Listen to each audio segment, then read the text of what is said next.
അടുത്തതായിട്ടൊരു special performance ആണ്. Special പെർഫോമൻസുമായി വേദിയിലേക്ക് എത്തുന്നു നിസാം സാഗർ.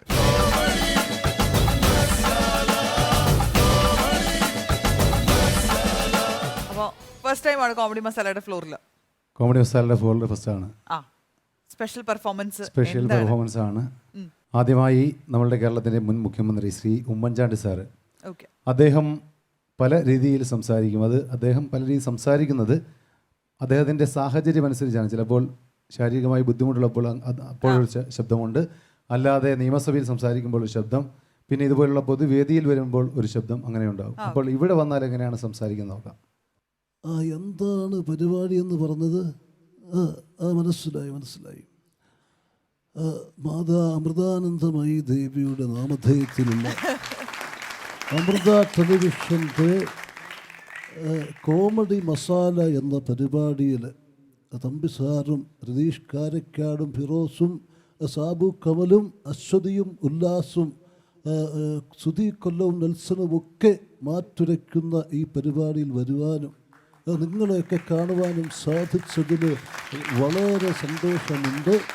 ഇതൊരു മഹാഭാഗ്യമായി കരുതുകയാണ്. നന്ദി, നമസ്കാരം.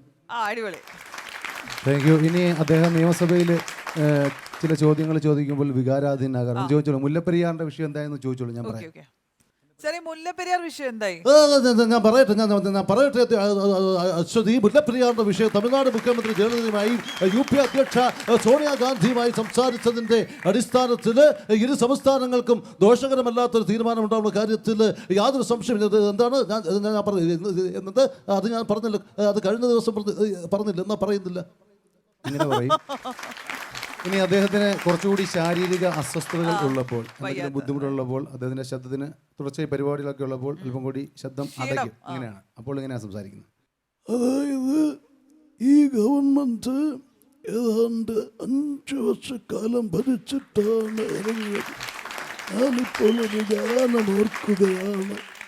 തിരികെ ഞാൻ വരുമെന്ന വാർത്ത കേൾക്കാനായി പുതുപ്പള്ളി ഗ്രാമം കൊതിക്കാറുണ്ടെന്നും ഇടയ്ക്കിടെ വല്ലപ്പോഴും ഞാനും കൊതിക്കാറുണ്ട്.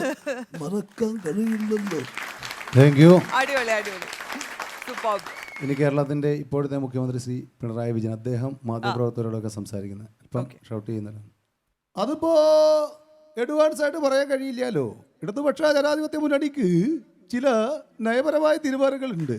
അതിൻ്റെ അടിസ്ഥാനത്തിൽ ജനോപകാരപ്രദമായിട്ടുള്ള എല്ലാ സംഗതികളും അത് വേണ്ട സമയത്ത് ജനങ്ങളിലേക്ക് എത്തിക്കും. അതിൽ യാതൊരു സംശയവുമില്ല. നന്ദി, നമസ്കാരം. നിങ്ങൾ പുതിയ രീതിയിലൊക്കെ ഒന്ന് എഴുതാൻ പഠിക്കും.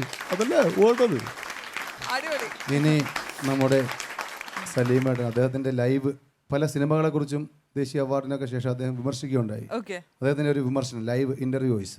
അതായത് ഒരു ഇംഗ്ലീഷ് സിനിമ മലയാളത്തിലേക്ക് ട്രാൻസ്ഫർ ചെയ്യുന്നു, എന്നിട്ട് അതിന് പ്രത്യേക കോറിയോഗ്രാഫി, പ്രത്യേക ഡയറക്ഷൻ, പ്രത്യേക നിർമ്മാണം, എന്നിട്ട് കുളിക്കാതെ പല്ല് തേക്കാതെ ഒറ്റ ദിവസം കൊണ്ട് 350 സിനിമകൾ ജഡ്ജ് ചെയ്തിട്ട് അതിന് അവാർഡ് കൊടുക്കുന്നു.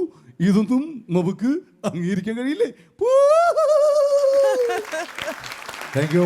ഇനി മലയാളത്തിന്റെ പ്രിയതാരം ശ്രീ ഹരിശ്രീ അശോകൻ, അദ്ദേഹത്തിന്റെ വ്യത്യസ്തമായ ശബ്ദം. കാനാന്ന് പറഞ്ഞപ്പോൾ വേണമെന്ന് പറഞ്ഞത് വേറൊന്നും കൊണ്ടല്ല. ഉണ്ടാർന്ന് പണ്ട് കൃഷ്ണന് താടി ഉണ്ടായിരുന്നു. അന്നാണെങ്കിൽ പഠിക്കാൻ ബാർബർ ഇല്ലായിരുന്നല്ലോ. കൃഷ്ണന്റെ വേഷത്തെ ഇപ്പൊ കണ്ടാലും അവിടുത്തെ പട്ടിയലിട്ട് ഓടിക്കും. താഴമ്പൂ മണമുള്ള തണുപ്പുള്ള രാത്രിയിൽ തരിച്ചിരുന്നുറങ്ങരുത് സുപ്രഭാതം. അമ്മേ, നമ്മൾ നാട്ടിൽ സോഡക്ക് സോഡ എന്നല്ല പറയണേ, പക്ഷെ ദുബായിൽ അങ്ങനല്ല. ഷോടക്ക് ഷോഡ എന്നാ പറയണേ. അമ്പട പൊളിസു പോലെ തൂല്ലേ. Thank you. ഇനി മലയാളത്തിന്റെ പ്രിയപ്പെട്ട കുട്ടേട്ടൻ ശ്രീ വിജയരാഘവൻ, അദ്ദേഹത്തിന്റെ ശബ്ദം. അങ്ങ് വാളയാർത്ത് കേരളത്തിലോട്ട് കുത്തനെയുള്ള ഒഴുക്ക വർഗീയമാണ് വിത്ത്.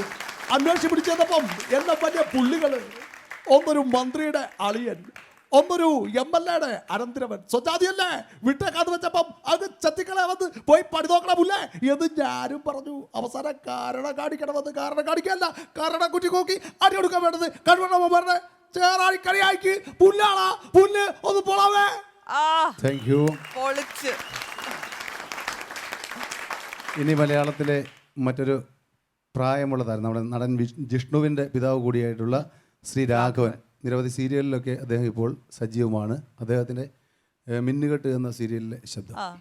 പ്രത്യേകം താമസിക്കുന്ന പെൺമക്കളോടൊപ്പം ഒരഭയാർത്ഥിയെ പോലെ കഴിയേണ്ടി വരുന്ന ഒരച്ഛൻ്റെ മനോവേദന ഏതാരും മനസ്സിലാക്കുന്നില്ല. പുതിയ തലമുറയുടെ പാട്ടും കൂത്തുമൊന്നും എനിക്ക് വശമില്ല, പഴയത് മാത്രമേ അറിയാവൂ. അതുപോലെ എടാ സുധി, എൻ്റെ ഗുരുവായൂരപ്പ, എന്നെ കാത്തുള്ളടേ ഈശ്വര.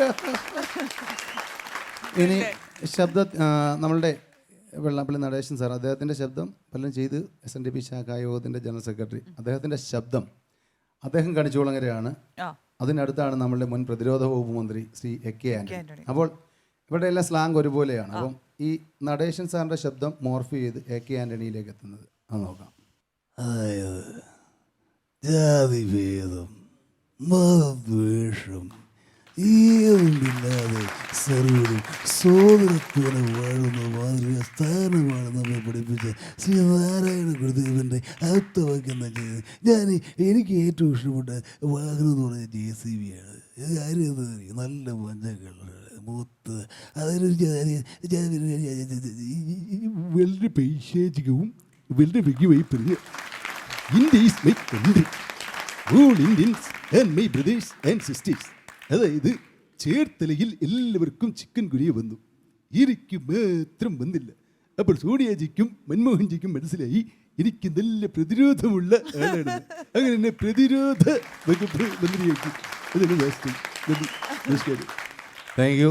ഇനി അനുകരണത്തിന് അനുകരണമാണ് എങ്കിലും ഈ താരങ്ങളിൽ നിന്ന് വ്യത്യസ്തമായത് സർവ്വമത സംഗമമാണല്ലോ നമ്മളുടെ രാജ്യം, നമ്മുടെ ഭാരതം, പ്രത്യേകിച്ച് നമ്മുടെ കേരളം. എല്ലാ നാനാജാതി മതസ്ഥരും ഏകോദര സഹോദരങ്ങളെ പോലെ ജീവിക്കുന്ന ഈ ഭൂമിയിൽ ഞാൻ ഒരു 3 മതങ്ങളിൽ നിന്ന് 3 പേരുടെ ശബ്ദം അനുകരിക്കുകയാണ്. അതായത് ആദ്യം ഒരു ചാക്യാർ, പിന്നെ അത് കഴിഞ്ഞ് മുസ്ലിയാർ, അത് കഴിഞ്ഞിട്ട് ഒരു പാസ്റ്റർ, ഇവരുടെ 3 പേരുടെ ശബ്ദം. ഓക്കെ, ആദ്യമായി ചാക്യാർ. അല്ലേതാരാണ് ചാക്കേരാണ് വന്നിരിക്കുന്നത്, മനസ്സിലായില്ലാത്തുണ്ടോ? അല്ലാണ്ട് മാതൃഹസ്തേന ഭോജനം എന്താണ്? മാതാവിൻ്റെ കയ്യിൽ നിന്നുള്ള ഭക്ഷണം. രാജഹസ്തേന കങ്കണം എന്താണ്? രാജാവിൻ്റെ കയ്യിൽ നിന്നുള്ള പട്ടും വളയും.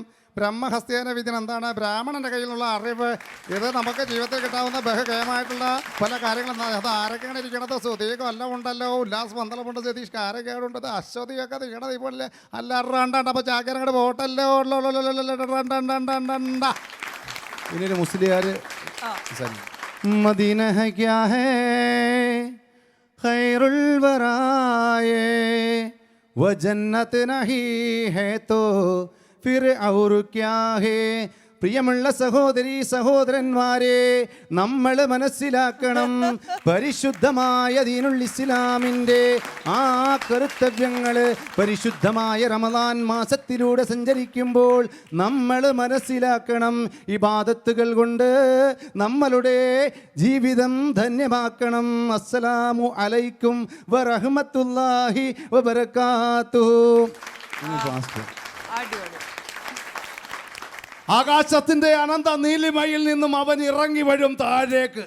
അപ്പൊ നമ്മുടെ രോഗങ്ങളെയെല്ലാം അവൻ ശമിപ്പിച്ചുകൊണ്ട് നമ്മൾ ഹല്ലേലൂയ സ്തോത്രം പാടി അങ്ങോട്ട് പോകുമ്പോൾ അവൻ കടന്നു വരും നമ്മളുടെ അരികിലേക്ക്. ഹല്ലേലൂയ സ്തോത്രം ഹല്ലേലൂയ എന്ന് പറഞ്ഞുകൊണ്ട് നമ്മൾ ഇരുകരങ്ങളും നീട്ടിക്കൊണ്ട് നമ്മൾ പറയുമ്പോൾ നമ്മളെ ഹല്ലേലൂയ അപ്പോൾ എല്ലാവരും ഇരുകരങ്ങളും നീട്ടി മുകളിലേക്ക് ഉയർത്തി വിളിക്കൂ. സ്തോത്രം സ്തോത്രം. അടിപൊളി, ഒരു രക്ഷയിലായിരുന്നു അല്ലെ, പൊളിച്ചടുക്കി. അടുത്ത വരവില്